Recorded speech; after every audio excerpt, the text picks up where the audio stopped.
Pessoal, começando mais uma aula de saneamento e análise ambiental. Hoje a gente vai ver a parte da poluição aquática, né? Ela acaba se tornando a mais importante porque tudo acaba indo para o ambiente aquático. Na atmosfera fica pouca coisa e o solo, toda a poluição que está no solo pode ir para o ambiente aquático, tá bom? Então, para a gente conhecer como que funciona a poluição, aqui a gente tem, por exemplo, um rio, tá? Que está seguindo o fluxo dele, né? Aqui nós temos a montante e aqui a jusante. Ao longo que o rio passa por um sistema urbano, ele encontra desmatamento, né? Ou seja, falta de mata ciliar, o esgoto que vem da cidade, onde muitas cidades, especialmente no Brasil, não tem controle de tratamento. Temos a questão, quando passa por áreas agropecuárias, do excesso de pesticidas agrotóxicos que são lançados e que a chuva pode carrear, levando para o rio. E temos também a questão do gado, onde o excesso de hormônios pode chegar no rio e quando esse gado chega na beira do rio para poder beber água, ele acaba soterrando a margem do rio, auxiliando no assoreamento. Então aqui são alguns dos problemas que um rio, né, enfrenta ao passar por ambientes urbanizados, por ambientes onde nós temos humanos. E quais são os tipos de poluição da água? Temos a poluição física, a poluição química e a poluição biológica, tá bom? A poluição física é aquela que altera as características físicas da água, então temperatura, resíduos sólidos. Então, por exemplo, poluição térmica decorre do lançamento de água aquecida usada no processo de refrigeração de refinarias, siderúrgicas e usinas termoelétricas. Então, muitas dessas indústrias, dessas empresas, se localizam próximo de corpos hídricos porque ela necessita de uma grande quantidade de água para resfriar reatores, igual, por exemplo, usina termonuclear. Tem que refrigerar os reatores e com isso gera vapor e esse vapor gira as turbinas, produzindo eletricidade por energia cinética. Só que essa água geralmente volta para o ambiente aquático não na mesma temperatura do que ela foi retirada, não na temperatura ambiental. Ela pode vir um pouco mais quente. E se não tiver um controle, ela chega muito quente mesmo. E os organismos aquáticos não resistem. Então você tem uma morte do rio por poluição térmica. Temos a poluição por resíduos sólidos, né? Que esses ressólidos, suspensos, coloides e solvidos, podem ser provenientes da ressuspensão do fundo, ou seja, está quietinho ali no fundo, mas uma agitação pode ressuspender, trazendo para cima, devido à circulação hidrodinâmica. Também esgoto sanitário, né? Você pode passar em alguns rios, como o Tietê, você vê muita coisa dentro dele, sofá, geladeira, a população joga tudo ali, né? Especialmente na época dos plásticos, né? E erosão do solo pelas chuvas. A poluição química.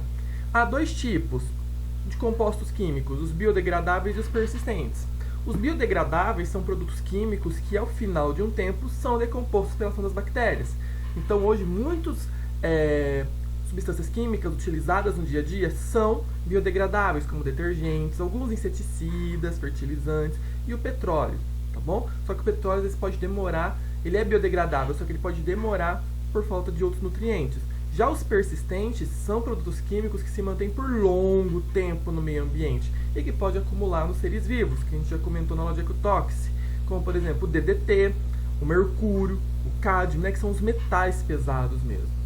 E a poluição biológica é a infecção da água por organismos patogênicos, que geralmente é presente no esgoto. Então temos vírus que provocam hepatites, infecções nos olhos, bactérias que podem provocar infecções intestinais, infecções epidérmicas e também endêmicas, como febre tifoide, shigelose, salmonelose, leptospirose, protozoários que podem ser responsáveis por amebíase, giardíases e muitos vermes, né, eumintos, causadores da esquistossomose, entre outras doenças que nós vamos falar mais pra frente. Então aqui temos três tipos de poluição aquática. Aqui, por exemplo, temos o ciclo da esquistossomose.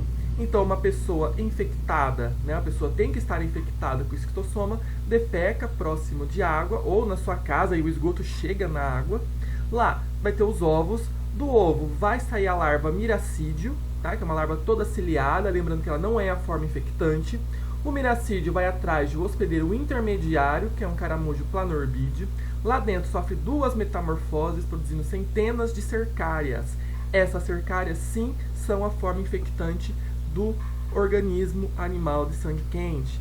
Então, encontrou o sangue quente, ele vai penetrar a pele, tanto que dá uma certa coceira, vai entrar na corrente sanguínea, vai se instalar na veia porta-hepática, tá? Que é aquela veia que liga o intestino ao fígado, e ali eles vão crescer em casalzinho, aqui a esquistossoma mansoni. Então o macho é o maiorzinho e ele tem esse canal ginecóforo onde a fêmea fica protegida ali dentro, certo?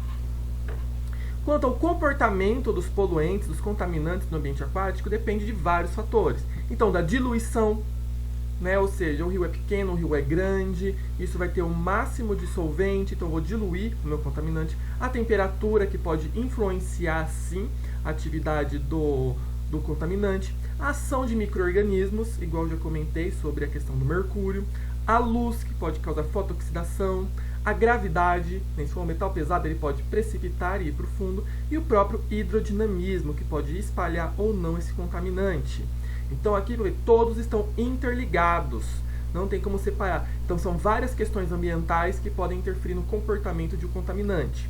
Falando da poluição dos sistemas aquáticos, temos várias fontes. Esgoto, que é o mais clássico, né? Praticamente todos os rios do Brasil estão contaminados com esgoto, não só do Brasil, no mundo como um todo. A navegação, que polui os mares por lançamento de esgoto, por lançamento especialmente de óleo, acidentes.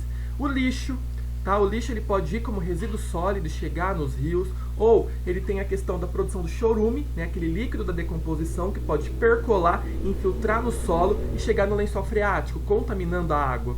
A agricultura, com o pesticida, com os agrotóxicos, os fertilizantes, que podem chegar ao rio, matando os seres vivos e também estimulando a eutrofização, que traz um problema secundário. Óleo, né, nas praias, que podem vir por refinarias, que pode matar todos os organismos que vivem na praia, os organismos que dependem do mar, que nem essa ave toda cheia de óleo. Temos as indústrias, que podem lançar efluentes químicos com muitos metais, com muita coisa extremamente tóxica, e também os gases. Gases podem ter substâncias químicas que, reagindo com a água, formam chuva ácida. Essa acidez, né, esse excesso de hidrogênio, pode cair no ambiente aquático, e se for um ambiente aquático pequeno, como um lago, um pequeno lago, pode trazer sérias consequências para o ecossistema. E tem a mineração, né, que cava, se faz um buraco no meio do continente, e aí vai tirando, lembrando que muitos minérios para limpar precisa de outros metais, que nem o mercúrio, para limpar o ouro, e consequentemente tem uma poluição secundária do ambiente aquático.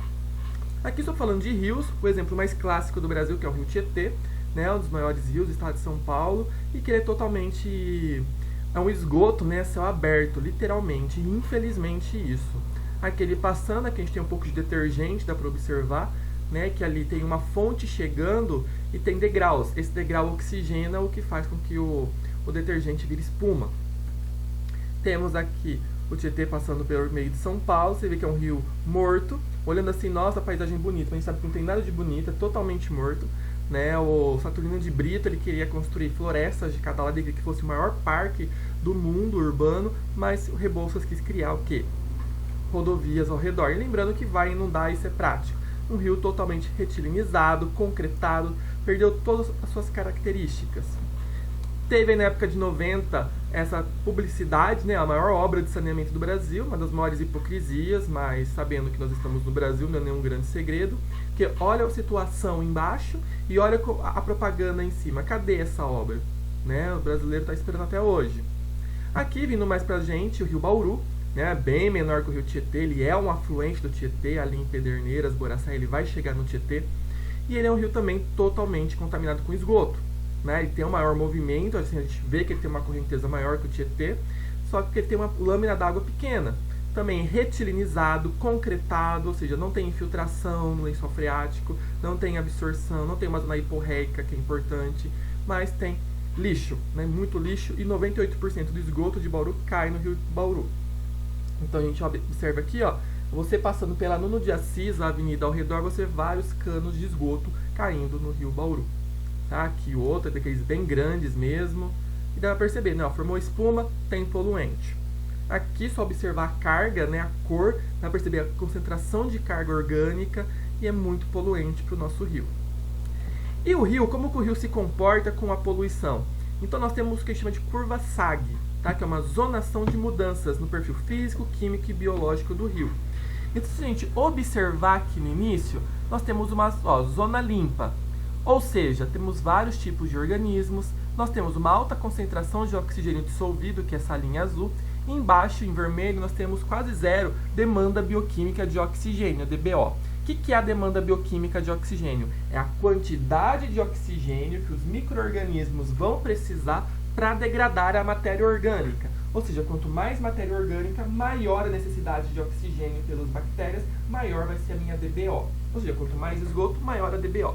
Então dá para perceber que no rio limpo não tem DBO e tem uma alta concentração de gás oxigênio.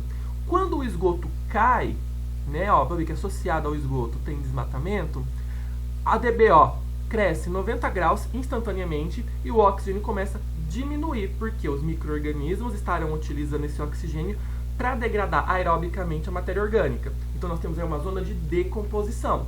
Quando o oxigênio chega a zero, nós temos a zona séptica, né? Uma zona de morte, você não encontra organismos, só bactérias anaeróbias.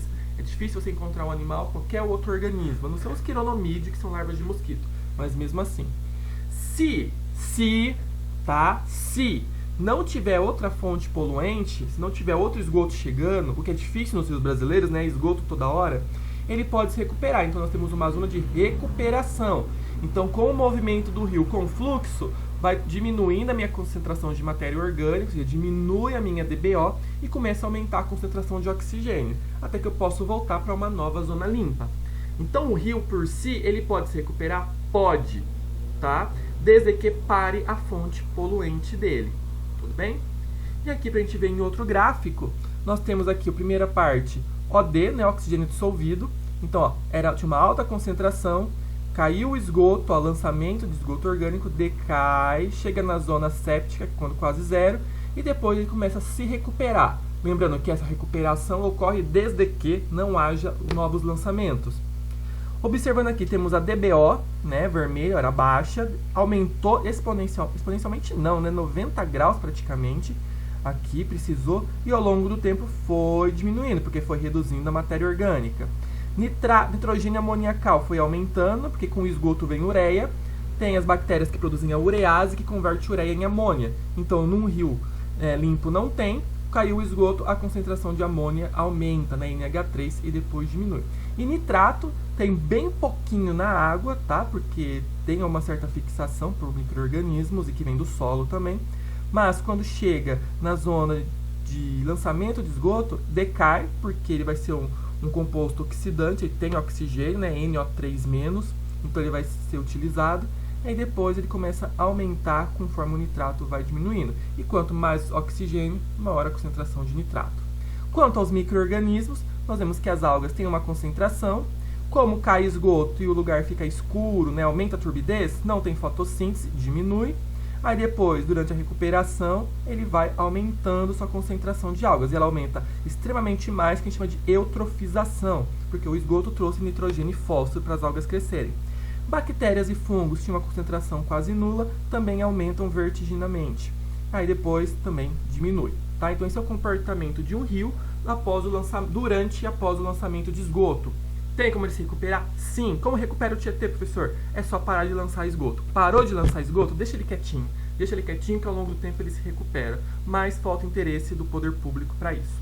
Tudo bem, pessoal? É isso. Bons estudos e até a próxima. Não esquece de dar o like no vídeo, hein? Tchau, tchau.